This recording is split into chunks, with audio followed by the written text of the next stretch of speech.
Assalamualaikum warahmatullahi wabarakatuh. Nama saya Alika Rupi dari kelas 8D nomor absen 2. Kali ini saya akan menjelaskan beberapa hal.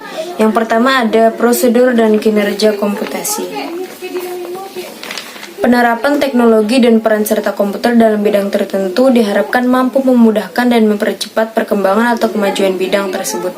Dalam hal ini, metode berpikir computational thinking dipakai programmer pada saat menulis program, sedangkan pemrosesan paralel menggunakan lebih dari satu CPU untuk menjalankan sebuah program secara simultan. Kinerja komputasi menggunakan parallel processing dengan memanfaatkan beberapa komputer atau CPU untuk menemukan suatu pemecahan masalah dari berbagai masalah yang ada, sehingga dapat diselesaikan dengan cepat.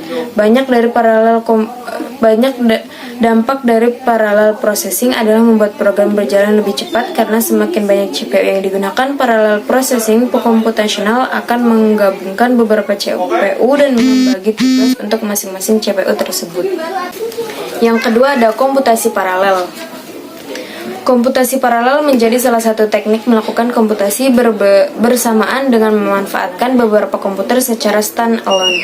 Bila komputer yang digunakan secara bersamaan dilakukan secara terpisah oleh komputer yang terhubung dalam suatu jaringan, maka komputer tersebut bisa disebut sebagai distributed computing, sistem komputer terdistribusi. Di dalam komputasi paralel terdapat teknik pemrograman paralel pada komputer memberi peluang eksekusi perintah secara bersamaan.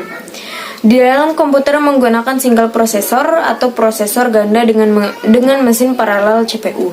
Hal ini pada umumnya terjadi pada saat kapasitas komputasi yang digunakan untuk mengolah data dalam jumlah yang sangat besar, misalnya pada industri keuangan, bioinformatika, dan lain-lain, atau tuntutan proses komputasi. Yang ketiga ada protokol komputasi network file system, atau disingkat NFS. Pada sistem komputasi paralel terdiri dari beberapa unit prosesor dan memori. Dua teknik berbeda dalam mengakses data di unit memori berupa shared memory address dan message passing.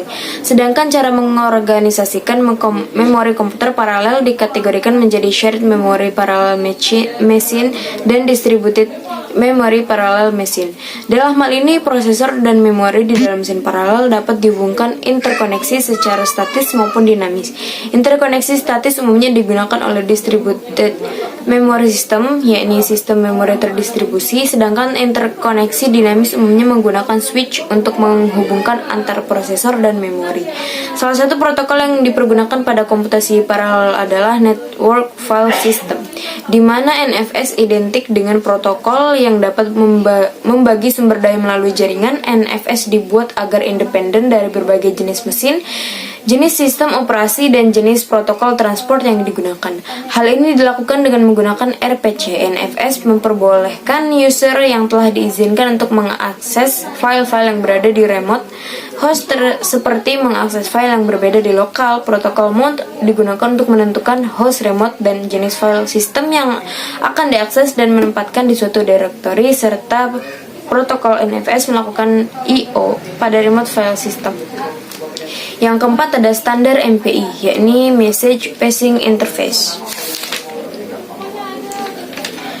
Penggunaan sambungan langsung peer-to-peer digunakan untuk menghubungkan semua prosesor. Dalam hal ini, komunikasi data pada sistem paralel memori terdistribusi memerlukan alat bantu komunikasi yang digunakan pada PC jaringan berupa standar MPI, Message Passing Interface, atau standar PVM, Parallel Virtual Machine, sebagai paket software yang mendukung pengiriman pesan untuk komputasi paralel antar komputer. Komponen tersebut dapat berjalan di berbagai jenis variasi Unix dan Windows serta bersifat portable untuk berbagai arsitektur seperti PC, workstation, multiprosesor, dan superkomputer. Keduanya piranti tersebut bekerja di atas TCP atau IP communication layer sehingga memerlukan fungsi remote access agar dapat menjalankan program pada masing-masing unit prosesor. Sekian dari saya. Wassalamualaikum warahmatullahi wabarakatuh.